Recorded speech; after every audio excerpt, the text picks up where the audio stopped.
আরে ডিসেম্বর মাস পড়ে গিয়েছে, আতঙ্কে কাঁপছে বাংলাদেশ, আতঙ্কে কাঁপছে। আমি বলছি আরো একবার, আতঙ্কে বাংলাদেশ কাঁপছে। কেন বলছি এই কথা? খুব গুরুত্বপূর্ণ, আমি অ্যানালাইসিসে আসবো। কারণ ঠিক এই জায়গায় সেনাবাহিনীর অন্দরে চোরা আতঙ্কের স্রোত বইছে। ৭১-এর ২রা ডিসেম্বর মুক্তিযোদ্ধাদের সঙ্গে ছিল ভারতীয় সেনাবাহিনী, মনে থাকবে আপনাদের। আমি শুরুতে যেটা বলছিলাম, বাংলাদেশ ভূখণ্ডে প্রবেশ করেছিল ভারতীয় ট্যাঙ্ক। সেই স্মৃতি কি এখন দুঃস্বপ্ন হয়ে দাঁড়িয়েছে বাংলার সেনাদের কাছে, যেটা ওপার বাংলার সেনা?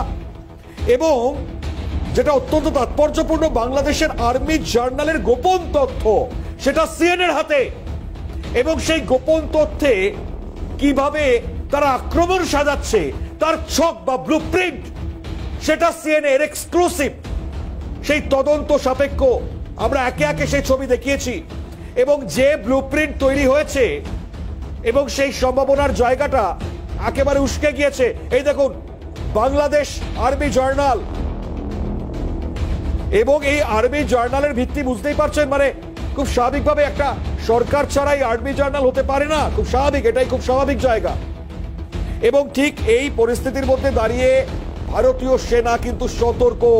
এবং এই কয়েকদিন ধরে আমরা বিগত বেশ কয়েকদিন ধরে আলোচনা করছি যে সার্জিক্যাল স্ট্রাইক, সেই পথে ভারত কি তাহলে এগোচ্ছে?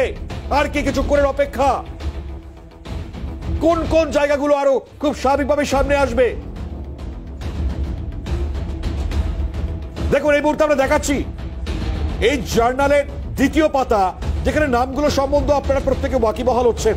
এবং এই জার্নাল, যার সাথে খুব স্বাভাবিকভাবেই বাংলাদেশের সেনার সরাসরি যে যোগসাজশ, সেটা না থাকলেও এই জার্নাল যারা লিখছেন বা লিখেছেন, তাদের তো মানে ভারতীয় সেনাদের সঙ্গে একটা অদ্ভুত সম্পর্ক, তার খোঁজ, সেই খোঁজটা কিন্তু সামনে এসছে। আমি একটু দেখাই ডকুমেন্টস গুলো, একে একে সেই ডকুমেন্টস গুলো দেখলে বুঝতে পারবেন। যে ডকুমেন্টসটা এই মুহূর্তে টেলিভিশনের পর্দায় দেখছেন, সিএনএন পর্দায় দেখছেন, একটু দেখলেই বুঝতে পারবেন। দেখুন, এই যে বর্ডারে বাংলাদেশ আর্মি জার্নালের সিক্রেট ডকুমেন্টে ঠিক এই বর্ডারে, মানে বর্ডার ডি বর্ডার কি করে হবে, ঠিক এই জায়গায় কি ওয়েতে, কোন প্যাটার্নে তারা এগোবে, তারা হামলার ছক কষবে, সেই জায়গাটা কিন্তু খুব স্পষ্ট। এবং জার্মানের বার্লিন, যে জায়গাটা আমরা খুব স্পষ্টত বুঝতে পারছি, এবং এই জায়গায় লেখাটা আপনারা সম্পূর্ণভাবে দেখতে পাচ্ছেন। এবং সেটা পড়লেই আপনারা দেখবেন যে সেখানে সম্পূর্ণভাবে এই যে সিক্রেট ডকুমেন্ট যেটা সামনে এসছে, তাতে একদম ক্লিয়ার কাট সেটা কিন্তু দেওয়া রয়েছে। আর এবার আরো একটা ছবি দেখাতে বলবো। দেখুন, এই ছবিটা দেখলে পরে বুঝতে পারবেন এই জার্নাল, এই জার্নালেরই ৯ নম্বর পাতার ছবিটা একটু দেখাই আপনাদেরকে। যে ছবিটাতে ইউ শেপ বা ভি শেপে যে আক্রমণ, তার যে প্যাটার্ন, সেই যে ভারতের আক্রমণের যে পরিকল্পনা, সেটা এই মুহূর্তের সামনে। এই শেপটা দুটো ধরন হতে পারে, সেটা ভি শেপ বা ইউ শেপ। একটু গ্রাফিক্যালি আমি একটুখানি দেখাবার চেষ্টা করবো এই মুহূর্তে। এই দেখুন, এই যে ছবিটা আপনারা দেখছেন, একই সঙ্গে দাঁড়িয়ে আরো একটা ছবি একটুখানি দেখাবার চেষ্টা করব। আমি চলে আসবো আমাদের স্ক্রিনের সামনে, যেখানে দাঁড়িয়ে দেখুন, এই হচ্ছে ভি শেপ, যে শেপে ভারতের আক্রমণে পরিকল্পনা তারা কষেছে। বাংলাদেশ সেনাবাহিনীর গোপন কৌশল কি দেখুন, চিকেন নেক, ত্রিপুরা, বনগা, ভারত, মানে বুঝতে পারছেন, মানে পুরো একেবারে ধ্বংস করে দেওয়ার যে পরিকল্পনা। কারণ এই জায়গায় খুব তাৎপর্যপূর্ণ, আপনারা জানেন ত্রিপুরা এবং বনগা, মানে আমি যদি ধরে নিই এ পাশে পশ্চিমবাংলা এবং ত্রিপুরা, প্রচুর মানে বাংলাদেশ থেকে যাতায়াত প্রচুর মানুষের। আজকে ঠিক এই জায়গায় একদম এই যে ছবিটা দেখি আপনারা বুঝতে পারছেন যে যেভাবে আক্রমণের পরিকল্পনা তারা সাজিয়েছে, মানে এই জায়গায় ঠিক একেবারে সারাশির মতন তারা আক্রমণ, মানে ধীরে ধীরে তারা গুটিয়ে আনবে এবং এই জায়গায় তারা আক্রমণ সানাবে। আর খুব স্বাভাবিকভাবেই তাৎপর্য এই জায়গাতেই যে এই ব্লু প্রিন্ট, সেটা সিএনএর হাতে। এবং আমরা কিন্তু আপনাদেরকে জানিয়ে দিচ্ছি, দেখিয়ে দিচ্ছি যে এটাই তারা কিন্তু ছক করেছে এবং ছক কষেছে। তাহলে এবার ভারতের কি পরিকল্পনা, ভারত তারা কি করতে চলেছে আগামী সময়টাতে? যে ছবিটা আমি দেখালাম, আমি স্যারের সাথে ডেফিনেটলি আলোচনায় যাব, ক্যাপ্টেন অমলেন্দু সাহেব রয়েছেন আমাদের সঙ্গে। স্যারকে ঠিক এই জায়গাতেই আবার প্রশ্ন স্যার, একদম পরিকল্পনা স্পষ্ট এবং কি ওয়েতে অ্যাটাক হবে একদম সেই জার্নাল থেকে সামনে আসছে। জার্নালে ওরা যেটা করেছে যে এইভাবে অ্যাটাক করবে আর ভারত, ওরা ভাবছে বোধহয় ভারত ঘুমিয়ে আছে, তা নয়। ভারতের নেভাল ফোর্স যেটা রয়েছে দে আর অলরেডি, মানে আই শুড নট সে কি active, they know about it, মানে যা পজিশনে আছে সেই পজিশনে যথেষ্ট আমাদের তরফ থেকে ডিফেন্সিভ ইয়েতে আমরা আছি। এবং এয়ারফোর্স ওখানে প্রচণ্ড ভালো মতোই আছে, আর্মি যথেষ্ট ডিপ্লয়েড আছে, এবং বাংলাদেশে যদি পুরো আর্মি, নেভি, এয়ারফোর্স এইসব আসে তাহলে মনে হয় না ভারতের পক্ষে খুব একটা অসুবিধে কিছু হবে, এবং ভারত সেটাকে নিউট্রালাইজ করবার মতো ক্ষমতা রাখে।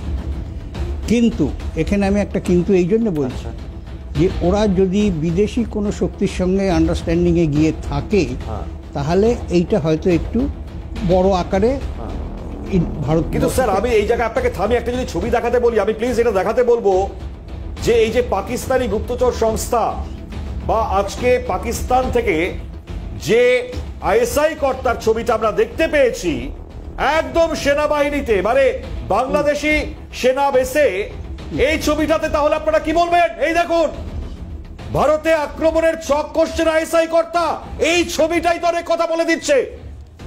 এবং ভারতের ম্যাপ দেখিয়ে কি বোঝাচ্ছেন, অর্থাৎ তিনি এই যে আইএসআই কর্তা তারা পৌঁছানো সেখানে এবং গোটা গতিবিধির ওপর নজর রাখা বা বুঝে নেবার চেষ্টা, সেটাই কি তাহলে তাই?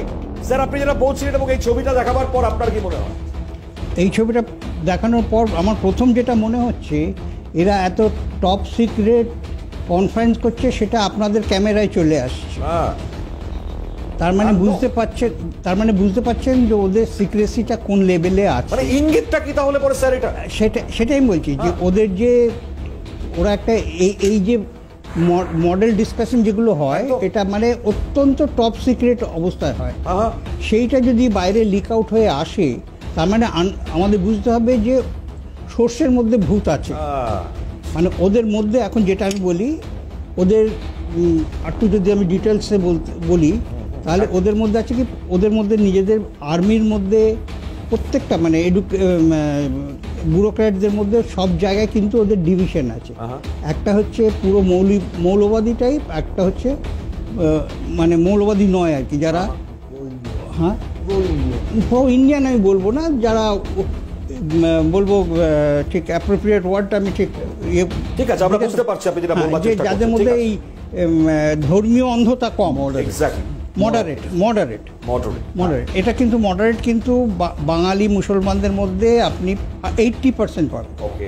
এবং আর্মির মধ্যেও অনেকে আছে যারা অনেক মৌলবাদী, এবং তারা মৌলবাদী মানে কট্টর মৌলবাদী। এখন সেই কনফ্লিক্টটা কিন্তু আর্মির মধ্যেও আছে, এবং ওর মধ্যেও কিন্তু ল্যাং মারামারির ব্যাপার একটা আছে। যেমন এটা অনেক আগে, সেটা বলতে গেলে অনেক সে এর সাথে সময়কার আসবে আছে, সেগুলো আর আমি যেতে চাইছি না। তো এই যে জিনিসটা রয়েছে এদের মধ্যে আছে বলেই এই জিনিসটা আজকে আমাদের হাতে আসছে।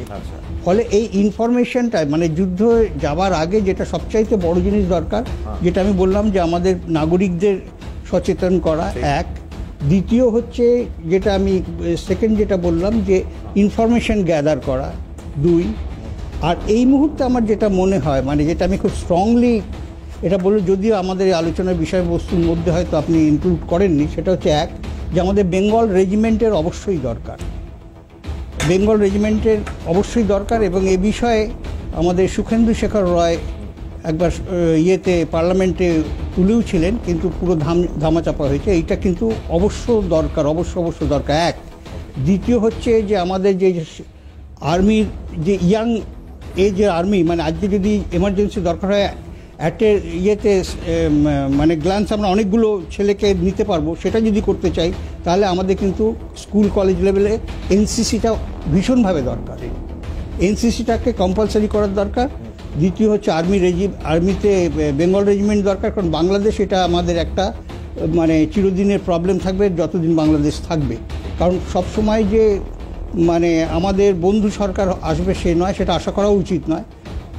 যদি আমাদের এগেনস্টে যায় সেটা যাতে আমরা ইয়ে করতে পারি, কারণ 71 অপারেশনে আমরা ভুক্তভোগী মানে এই জন্য আমি বলছি যে সে সময় মুক্তি বাহিনীরা ভীষণভাবে সাহায্য করেছিল আমাদের সোলজারদের যাবার, কিন্তু অনেক বাঙালি না থাকার জন্যে তারা লোকাল ল্যাঙ্গুয়েজ বুঝতে পারতো না, পরে ইনফিল্ট্রেশনটা অতটা ইয়ে হয়নি। যেমন আমারই কোর্সমেট ফার্স্ট দিন ক্যাজুয়ালিটি হয়েছিল। তো যাই হোক, এই জন্য বলছি যে দুটো জিনিস অবশ্যই দরকার, এই যে দুটো বললাম। আর একটা যেটা আপনি বলছেন যে ওদের এই ইনফরমেশন যেগুলো লিক আউট হয়ে এটা আসছে, এরকম অনেক কিছু আছে যেগুলো হয়তো আপনি জানি না, যেটা হয়তো আমাদের অ্যাকচুয়াল জায়গায় অলরেডি তাদের কাছে পৌঁছে গেছে। এবং আমি আপনাকে এইটুকু বলতে পারি যে ওরা আমাদের আর্মি, নেভি, এয়ারফোর্স অবশ্যই একটা কাজ মানে অ্যাক্টিভ আছে এবং তারা এগিয়ে এই যে অ্যাক্টিভ আছে অমলেন্দু স্যার যেটা বলছেন, এই অ্যাক্টিভনেস সবার পরেই তো আরে আতঙ্কে কাঁপাকাঁপি, ডিসেম্বর আতঙ্ক, এই কারণেই তো কাঁপাকাঁপি। কারণ আমরা এই আলোচনা সাপেক্ষে এর আগেও বেশ কয়েকদিন আমরা আলোচনা করেছিলাম এই যে জাহাজটি এসেছিল আপনাদের মনে থাকবে, এবং সেই জাহাজে কি কি ছিল সেটাও তো আলোচনার কেন্দ্রবিন্দুতে উঠেছে। আতঙ্কে কাঁপছে বাংলাদেশ, যে কোনো সময় ভারতীয় সেনার প্রবেশ হতে পারে। এবং ঠিক এই জায়গা থেকে দাঁড়িয়ে ইউনূস সরকারের মানে যে অন্তর্বর্তী সরকার, তার যে উপদেষ্টা, আমরা তার বক্তব্য পেয়েছি কতটা থরহরি কম্প। দেখাই শোনাই কি বলছেন তিনি, শুনুন। ২রা ডিসেম্বর যশোর সেক্টরে ভারতীয় ট্যাঙ্ক বহর ঢুকে পড়েছিল বিনা ঘোষণা ছাড়াই, এবং তার প্রতিক্রিয়ায় পাকিস্তান বিমান বাহিনী ৬ তারিখে ইউনিল্যাটারালি ভারতে বিমান হামলা করেছিল। এবং সেই অজুহাত দেখিয়ে ভারত ৬ তারিখে আনুষ্ঠানিকভাবে যুদ্ধ ঘোষণা করে পাকিস্তানের বিরুদ্ধে। এবং তারপরে আমরা যেটা দেখেছি সেটা হচ্ছে স্বল্প সময়ের মধ্যে দিদেন ইস্ট পাকিস্তান বা বার্ষিকী পাকিস্তানের পতন।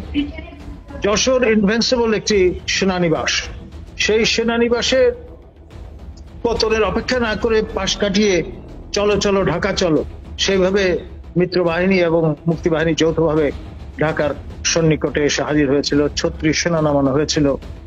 এইবারও হয়তোবা সেই একই কায়দায় ওই 2 দিবসে তারা হয়তো তাদের মাইট প্রদর্শনের চেষ্টা করতে পারে। কদিন ধরেই ভারত প্রথমে 25,000, পরবর্তীতে আরো 10,000 অন টপ অফ দ্যাট 35,000 সৈন্য সমাবেশ করেছে। এবং আমাদের পার্বত্য ত্রিপুরা, কুমিল্লা, সিলেট এবং খাগড়াছড়ি, রাঙ্গামাটি জেলা সংলগ্ন এলাকাগুলোতে। এবং সর্বশেষ যেটি শোনা গেল সেটি হচ্ছে শেখ হাসিনা কানেক্টিভিটি নিশ্চিত করবার প্রয়োজনে আপনার ফেনী নদীর উপর দিয়ে যে সেতু নির্মাণ করেছেন রামগড়ের কাছে, সেই জায়গায় ভারত সীমান্ত সংলগ্ন এলাকায় সৈন্য সমাবেশ করেছে। এবং পেনাখা যে মিসাইল সিস্টেম সেটি ডিপ্লয় করা হয়েছে অ্যালংসাইড দ্য বর্ডার। এর রেঞ্জ হচ্ছে 70 কিলোমিটার। সৈন্য সমাবেশে কি থরহরি কম্প? ইনি হচ্ছেন অন্তর্বর্তী সরকার ইউনূসের উপদেষ্টা, তার বক্তব্য অন্ততপক্ষে আপনারা আজ করতে পারছেন অবস্থা কোন জায়গায় আর কতটা থরহরি কম্প। আমি ক্যাপ্টেন অমলেন্দু স্যার রয়েছেন, আমি তার কাছেই আসবো। স্যার, যে কথাটা অনির্বাণদা বলছেন, আমি যাই হোক, আমি পলিটিক্যাল ওয়েতে সেই জায়গা যদি নাও যায়, আমার দেশ যদি শত্রু ঘিরে নেয় তাহলে আমার কি করা উচিত সেই সময়? যদি ঘেরে তার এগেন্সে লড়াই করা, পরিষ্কার বাংলা করা। যদি আমরা মনে করি যে আমাদের ঘিরে ফেলেছে, আমাদের আক্রমণ করবে বা সেই অবস্থায় আসে, তখন তার জবাব পরিষ্কারভাবে দিতে হবে। তখন কি হচ্ছে না হচ্ছে, 26-এ ভোট আছে কি 28-এ ভোট আছে, সেসব আমাদের মাথায় আসবে না। তখন আমাদের রীতিমতো মানে ইন অ্যাকশনে নামতে হবে। প্রতিরক্ষা মন্ত্রী বলছেন আমরা প্রস্তুত, আমরা সে কথা বলছি। তবে সেটার জন্য আমরা প্রথমেই, কারণ একটা যুদ্ধ যদি শুরু হয়, আমি কথা হাইপোথেটিক্যালি বলছি, আজকে যদি এখান থেকে কোনো গোলা বারুদ গিয়ে ঢাকায় পড়ে বা যশোরে পড়ে, এই যে সাধারণ লোকরা যে মরবে, সেটা কিন্তু এপার বাঙালিদের মনেও দাগ কাটবে, এটা পরিষ্কার। এবং এপার ভারতীয়দেরও মনে দাগ কাটবে। কারণ আমাদের সেই একই জিনিস আমি রিপিট করছি, 71 অপারেশনের সময় আমাদের বাংলাদেশ সম্বন্ধে এত বেশি হিসেবে চলতে হয়েছে, এবং যার জন্য আমাদের ক্যাজুয়ালিটি রেট অনেক বেশি হাই ছিল, যেহেতু আমাদের ইনফিল্ট্রেশন করে অ্যাটাক করতে হয়েছে তাদের।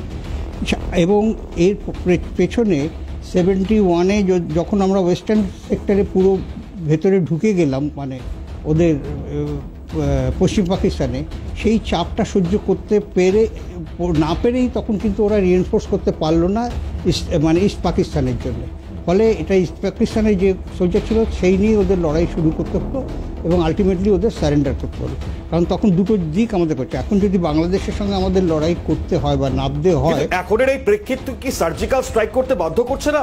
না, আমি বলছি যদি করতে হয় আমাদের কিন্তু ওয়েস্টার্ন সেক্টরটাকে এনগেজ রাখতে হবে, মাথায় রাখতে হবে।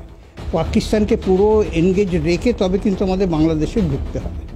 এটা আমার যা মনে হয়। অবশ্যই আমি তো আর মানে ওই জায়গায় বসে নেই, ডিসিশন মেকার অনেক বেশি আছে, তারা অনেক ভালো বুঝবেন আমার চাইতে, অ্যান্ড গ্রাউন্ড রিয়েলিটি তাদের কাছেই এখন বেশি পরিষ্কার। তবে যেটা দরকার আছে বাংলাদেশকে করতে গেলে, সেই ওরা অ্যাভয়েড করছে ডাইরেক্ট মানে গোলা বারুদের অ্যাকশনে না যাওয়ার, তার আগে যদি অন্যভাবে কিছুভাবে করতে পারে। কিন্তু স্যার এটা বলুন, কিন্তু এখন এটা সেটাই বলছি, এটা এনাফ ইজ এনাফ। এটা একদম দেওয়ালে পিঠ থেকে গেছে। এবারে কিন্তু ইমিডিয়েট কিছু একটা হওয়ার দরকার আছে, এবং মনে হয় কিছু একটা হতে পারে খুব স্বাভাবিকভাবে। না, আমি বলছি এই প্রসঙ্গটা এই কারণে, এই যে মানে এই যে TNT ধরনের বিস্ফোরক যেটা আমরা খবর পাচ্ছি, এই যে দুবাই হয়ে করাচি বন্দর হয়ে বাংলাদেশে প্রবেশ করা, এবং তারা বলছেন যে এই জায়গায় মানে আমি যদি ধরে নিই মানে ক্রাইম রেটের জায়গায় যেখানে করাচি সেখানে ক্রাইম রেট 77%, তারা বলছেন বাণিজ্য, এটা কোন ধরনের বা কিসের বাণিজ্য হতে পারে? না, ওরা তো চেষ্টা করবেই নানান রকম। এই যে আপনি একটা জিনিস লক্ষ্য করুন, পরপর আগুনের ঘটনা ঘটে যাচ্ছে বিভিন্ন জায়গায়, হসপিটালে আগুন, স্কুলে আগুন। এই যে জিনিসগুলো, এগুলো কিন্তু মনে করবেন না এগুলো নর্মাল আগুন লাগছে। এটা কিন্তু একটা ভাববার বিষয় আছে যে আগুনগুলো কারা লাগাচ্ছে, কোনো রকম স্যাবোটেজ কিনা। এক, দ্বিতীয় দেখবেন যদি অনেক রকম অ্যাক্সিডেন্ট, রেলের যে অ্যাক্সিডেন্ট যেমন ধরা পড়েছে ইউপিতে বা ইয়েতে, বিহারে যে হ্যাঁ, এইগুলো যে স্যাবোটেজ, এগুলো কারা করছে? উড়িষ্যার একজন লোক, সে ISI এ নিয়ে ধরা পড়েছিল বেশ কিছুদিন আগে, গত বছর নাগাদ বোধহয়, মানে, এবং সে খুব প্রাউডলি বলেছে সে বোধহয় মারাও গেছে সে। ফলে এই যে এলিমেন্টগুলো তৈরি হচ্ছে বিভিন্ন, মানে ভারত একটা বিশাল দেশ, এবং বিভিন্ন ভাষাভাষী বিভিন্ন জায়গায় রয়েছে, কোথায় কীরকমভাবে তৈরি হচ্ছে ওরা আমরা নিজেরাই জানি না। ঠিক আছে না, শাহজাহান শেখ বলুন, অমুক বলুন, তমুক বলুন, আমি এগুলোর নাম এখানে আনতে চাইছি না, যার জন্য এরকম অনেক কিছু আছে যেগুলো ভাববার বিষয় আছে। কিন্তু আমাদের এখানে একটা জিনিস আছে যে আমাদের এখানে আমরা বলছি যে প্রেজেন্ট গভর্নমেন্ট কাজ করছে, রাস্তাঘাট অমুক তমুক অনেক ইনফ্রাস্ট্রাকচার অনেক কিছু করেছে, সেগুলো তো মানতে হবে। যেগুলো করেছে, যেগুলো করতে পারেনি সেগুলো যাতে করতে পারে সেগুলো দেখতে হবে। মানে অনেক কিছু ব্যাপার আছে যেগুলো আমি পলিটিক্যাল ইয়েতে আমি বুঝতে পেরেছি, ঢুকতে চাই না, কিন্তু যেটা করতে হবে সেটা কিন্তু খোলা মনে ডিসিশনটা নিতে হবে, খোলা মনে ডিসিশন। অর্থাৎ এই জায়গা থেকে একটা বিষয় অন্ততপক্ষে স্পষ্ট হচ্ছে, তা হচ্ছে ভারত প্রস্তুত, এবং যে কোনো সময় যদি আর একটু বাড়াবাড়ি, তাহলে পরে কিন্তু তার আক্ষেপ ভোগ করতে হবে যে শক্তিধর, যদি কোনো রকম বৈদেশিক শক্তিধর যদি কেউ বাংলাদেশের মাটিকে ব্যবহার করে তাকে পাপেট করে যদি এই ঘটনা ঘটানোর চেষ্টা হয়, তাহলে ছেড়ে কথা যে হবে না, তার হয়তো একটা নিদর্শন আমরা হয়তো পেতে চলেছি আগামী সময়টা।